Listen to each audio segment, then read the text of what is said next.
Welcome to the Gift of Giving Life podcast. My name is Sheridan, and I get to be the host because I'm one of the co-authors of the book, The Gift of Giving Life.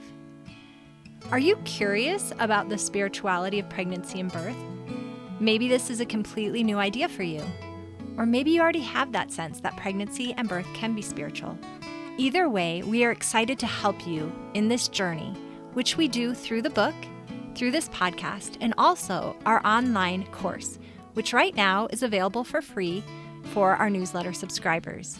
Just head over to thegiftofgivinglife.com to subscribe. From conception through pregnancy, birth, and also through the newborn stage, there is a spiritual aspect in them all. I will be sharing thoughts and stories to open your eyes and ears so you too can enjoy the divine nature of pregnancy and birth and harness heavenly help throughout them all. I'm so excited to welcome McKenna to the Gift of Giving Life podcast today. She has some interesting experiences that she's going to share with us, and I'm really excited to be able to hear what she has to share. So I'd like to start, McKenna, with you just introducing yourself. Yes, of course. So I am McKenna Woolley. I am the mom of 4 babies, and I am a wife, but I'm also an entrepreneur and an artist. My husband and I are currently creating an NFT project, which is a cryptocurrency art collection, and it is also integrated into building a community. So my artwork is all about motherhood. It is all about the experiences that we as mothers go through, whether it is infertility and trying to conceive, or miscarriage and loss, adoption. I cover every arena of motherhood that we experience as women. And so that is currently my project, what I'm working on, and what my life's mission is, to gather women and also a lot of healing practitioners and helping women through their adversity and through their challenges, both physically and emotionally and spiritually. Wow, that's really great. I always like to just start out with the question, how did you find out about the Gift of Giving Life book or podcast? I'm in several Facebook groups, a lot of them pertaining to motherhood and birth. And I think you had posted in one of those groups about the podcast. So I actually haven't had the chance to listen yet, but I was following you on Instagram. I don't know how exactly, but it just was like, oh, this really aligns with what I'm doing in my life and what I am passionate about, and birth and just all the things that I love. And so I just was like, I need to connect with this woman. And so yeah, I just felt really spiritually driven to connect with you. Great, thank you. Yeah, and it definitely sounds like what you're working on, it does go hand in hand with motherhood and birth and loss and all of those things and the Yes. spiritual aspect of it and how we can gather strength through those challenges. So Yes. okay, so I would just love to have you share your experience of the spirituality of pregnancy, birth, mothering. Just go ahead and share what you want to share today. All right. I think I'll start with my third baby. I have had 4 children. All of them were home births. I was really on a journey once I became pregnant with my first child. Like, it really took, like, this whole evolution of giving birth has really evolved who I am as a mother and as a person. I was never really into birth before that. It wasn't on my radar to really develop this part of myself and my education. When I got pregnant with my first child, I became very curious about everything, about my body, about giving life and giving birth, and so it kind of spiraled me on just an education journey of really wanting to have an uplifting birth experience. I have 1 sister and 3 sister-in-laws, and they all gave birth, via C-section except for 1 pregnancy. And so I was kind of, like, teetering of, like, how do I wanna give birth? Like, it just kind of stemmed questions for me of, you know, everyone's situation was different, but for me, I was like, I want something different than what they had experienced, and they kind of went the traditional route, and I started on that path. I really jumped into just going to an OB and, beginning, and he was like at the end of our appointment, he's like, "Do you have any questions?" And I'm like, "Ugh, I don't even know what to ask." Like, as a new mom, you just really have no idea what you're doing. You're just jumping in and you're kind of expecting the professionals to kind of tell you what to do. And so when he had asked that, I was just like, I don't even know. So I jumped into a hypnobirthing class, and that opened my mind to new possibilities of what birth could be. And so then I met with several different practitioners and ended up meeting with a home birth midwife, and she spent an hour with me. It was so personable. Like, she touched my stomach and talked to the baby, and I don't know, it was just way more spiritual. It was way more personable, and so that kind of really set the standard for what I wanted in a birth. I wanted it to have that feeling behind it, and not just feeling like you're showing up and they check your baby and then you walk out. It was kind of stale. And so when it came to the time after I had had 2 home births, I had had really great experiences. I had some complications like hemorrhaging and things like that, but it was all taken care of, and all evolved well and beautifully, and I was well taken care of. And so my husband and I, by the time I got pregnant with my 3rd, who she was herself a rainbow baby, I had had a miscarriage before I got pregnant with her, and we were traveling in an RV at the time. Our housing situations had changed, and we just thought, "You know what? Maybe we should go see the US, go see where we wanna live." So we went on this adventure. We got an RV and we started traveling, and I became pregnant within probably a few months of our travels. I had miscarried literally the day we had left, and then I had gotten pregnant a few months after that. So we had done traveling for my entire pregnancy with my daughter named Claire, and it was a really challenging experience for our family. We had to go through a lot of ups and downs emotionally because it can be pretty lonely if you aren't traveling with other families. And the places we were going, we were basing it off of a project we were working on at the time.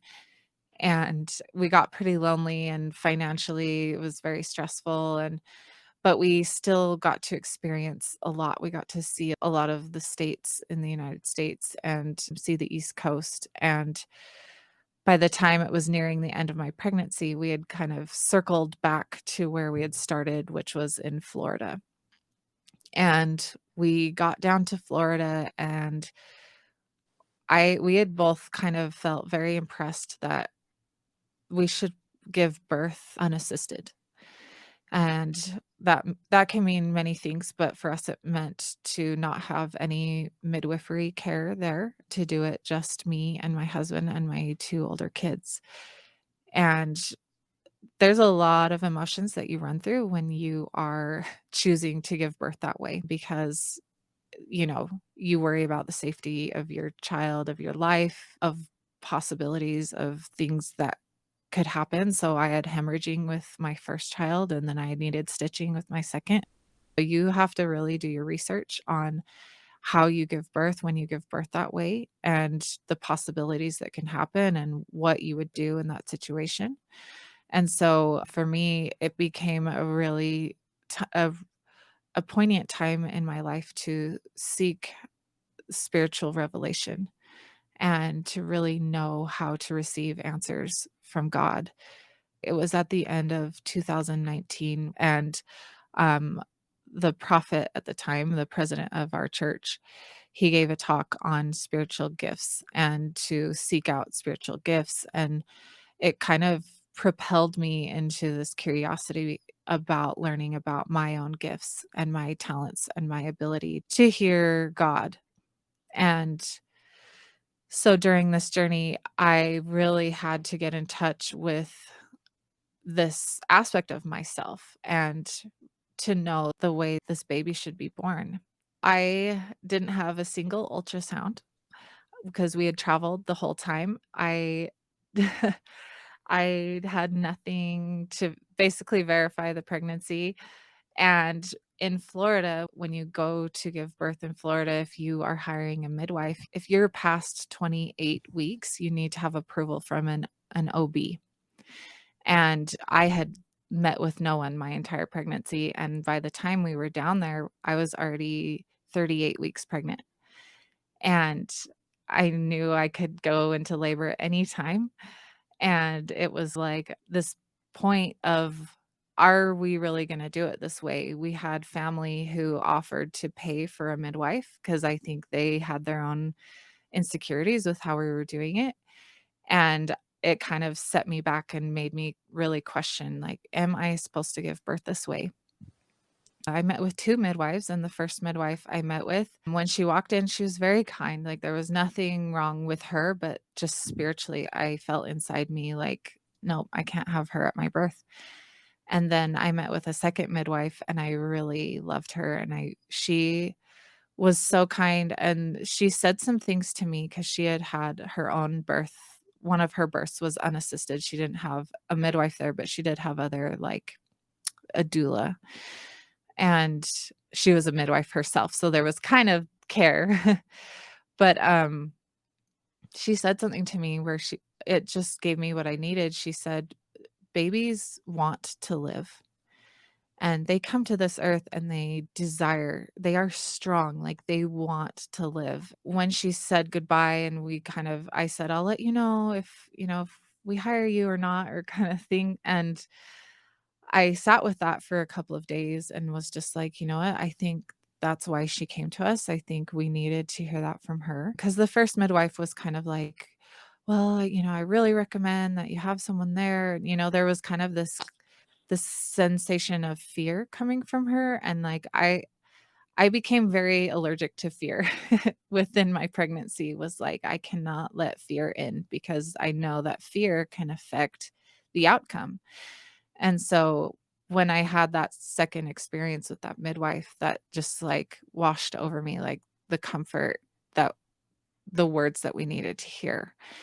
It was January 25th, 2020, that I gave birth to my baby Claire, and it was the most incredible experience. So I woke up kind of very early in the morning, and it was very similar to my first 2, where I woke up and labor began. Like, I could just tell immediately that, yeah, these sensations are a lot stronger than any sort of Braxton Hicks, and so I just felt very in tune with my body and my baby. And I had had births before, but I just knew every step of the way. I felt guided to her birth and what to do, and to just kind of take it easy. And we were excited, and my kids were involved. And so my son, he had woken up at some point, and my husband woke up, and we all just gathered and prepared. We ate breakfast together while I was breathing through contractions, and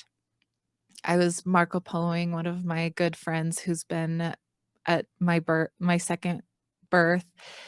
And it was just this really peaceful experience. And so I gave birth to her around 11:30 in the morning. I had had probably 6 hours of labor, and we did it all by ourselves. And I had no hemorrhaging, nothing. Like, I had prepared herbs and things that I could use to help if I had excess bleeding, and I kind of used them proactively because I didn't wanna have to judge if I was bleeding too much or not, so I would just take them proactively.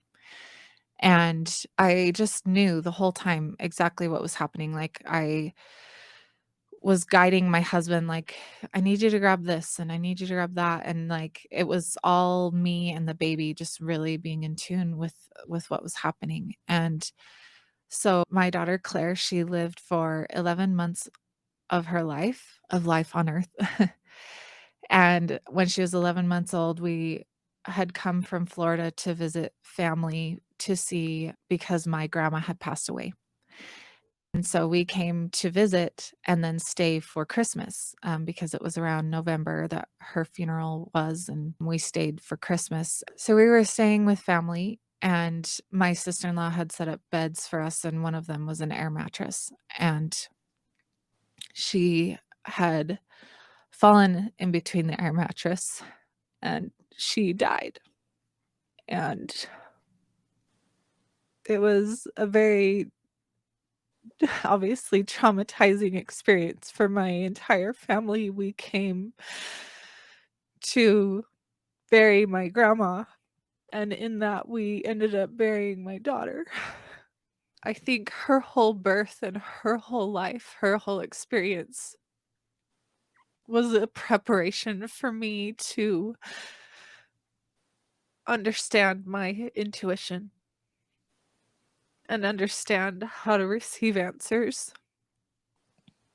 and understand how to trust myself. And through the grief process, I questioned that a lot because I had certain promptings about the bedding situation and to move the bed, and I didn't. And so that plagued me a lot of the past year and 5 months that it's been of her passing.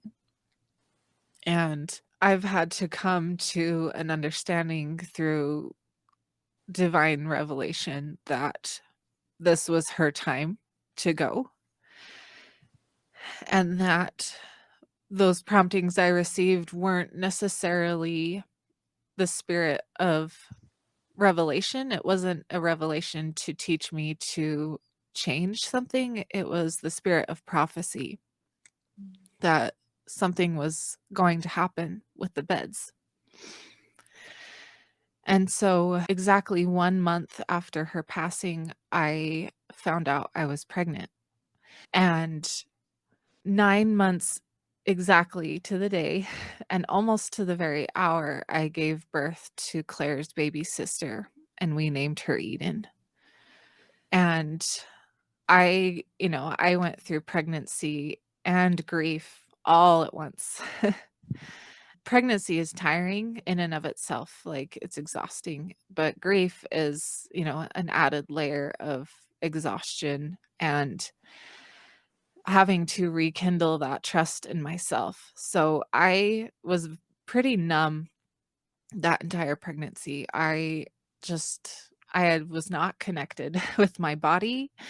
I was going through a lot of counseling, coaching. I did a lot of different healing modalities that was refining me spiritually, and also just like really questioning God and questioning my testimony, like things that I felt really secure in. It was like, "Okay, do I really believe these things? Like, do I believe in life after death? Do I believe that I will see her again? Do I believe all these things that I have claimed to believe my whole life?" And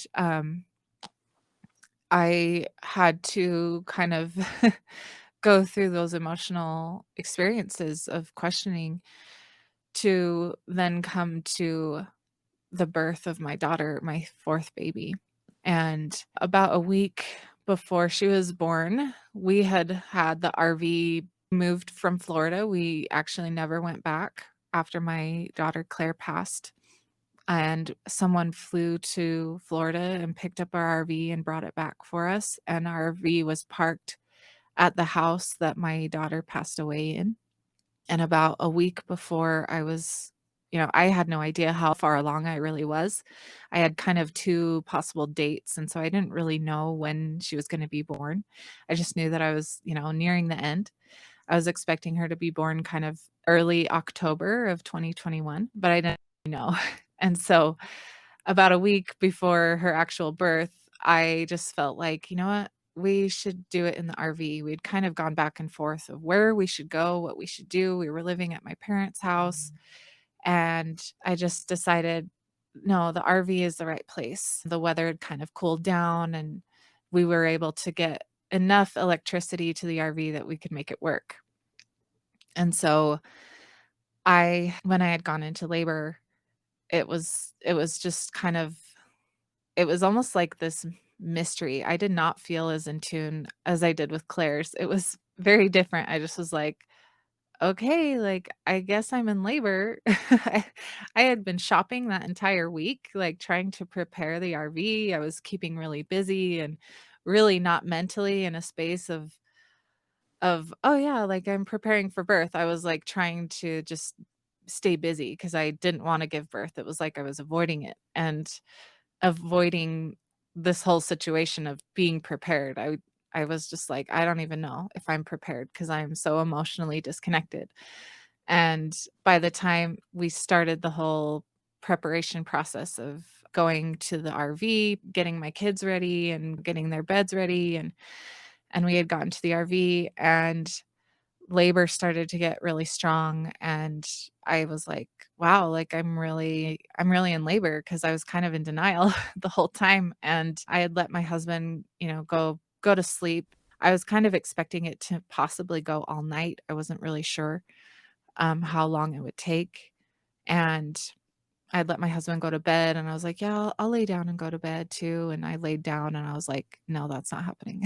I cannot tolerate the pain when I'm laying down, and so I had just kind of gotten up and had a few quiet moments to myself and was standing in the same place that I'd given birth to Claire, and just had these moments of trying to connect myself to Claire and know that she was aiding me in this process of giving birth to her baby sister. And there came a point where the contractions were really picking up, and so my husband probably got maybe a half an hour to 45 minutes worth of sleep, but it was enough to re-energize him so that he could be present, and, my son woke up when he heard kind of the moaning and those things that you do when you're giving birth. So we had no video, we had nothing happening because it she came so quickly. My husband was running up and down the RV steps to get his camera, and I would have a contraction, and he'd run back down the stairs to help me breathe through it, and then he ran back up the stairs, and I had been wearing one of those pregnancy diapers just in case my water would break, and I bent down to take it off, and as I did, my water broke all in one sweeping motion, and her head started to descend through the birth canal immediately, and I was like, "What?"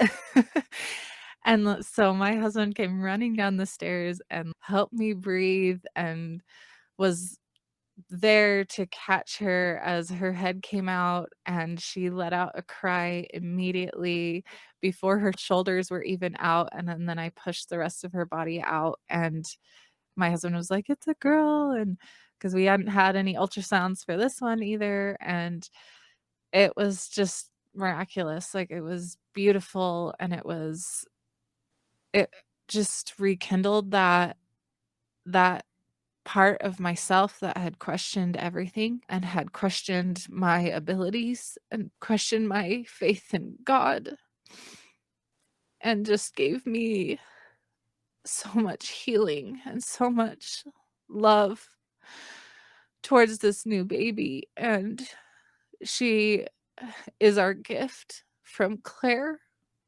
She's just such a light in our lives, and I mean, it hasn't all been easy. There were first few weeks and months of her life where she was adjusting, like, you could tell that it was kind of a shock for her to be in her body, and she would cry quite a lot at night, and we were able to get some help for her. We did cranial sacral therapy and some other things that helped her to kind of find peace in her body. And since then, she is just the happiest baby, and everywhere I go, she gets the exact same compliments that Claire would get. And we just know that she is a literal soul sister of Claire. Like, she is very much in the likeness of Claire.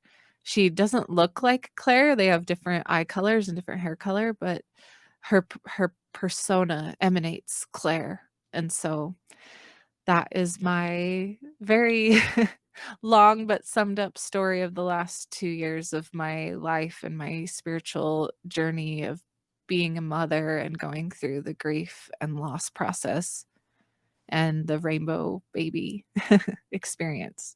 Yeah. Wow. Thank you. That was beautiful and hard to even listen to. I'm like, oh, my heart, but also so important to share, because I think that we all have times when we doubt, and it may not be as dramatic or as obvious as why we doubt. Like, you had an experience that is heartbreaking, and everyone can understand why you would question, and other people doubt, and people have no idea why, and maybe they don't even know why. But then to have this healing experience where you were able to reconnect with Claire in that moment of birth, and maybe you had felt connected to her before as well, I don't know, but that's such a pivotal moment.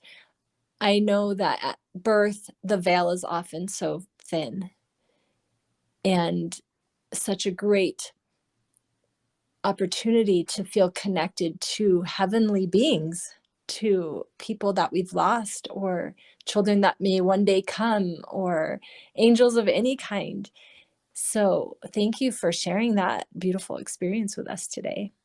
Yes, of course. It's lovely. Thank you for letting me share. Well, thank you so much. I really appreciate it. And is there somewhere that if people wanted to connect with you online or learn more about your NFT project, which sounds fascinating, how can they find you? So the NFT world, they are on Twitter. My project is called Mothers of Eden, in reference to my daughter, but also in reference to all of us who were birthed out of Eve, who came from the Garden of Eden. And so mothersofeden.com is our website. And then our handle is on Instagram, Mothers of Eden. And my personal Instagram is McKenna Woolley. So you can read Claire's story. You can see photos of her, and kind of, it's a little more personal. Great. Thank you so much. Thanks for joining us today.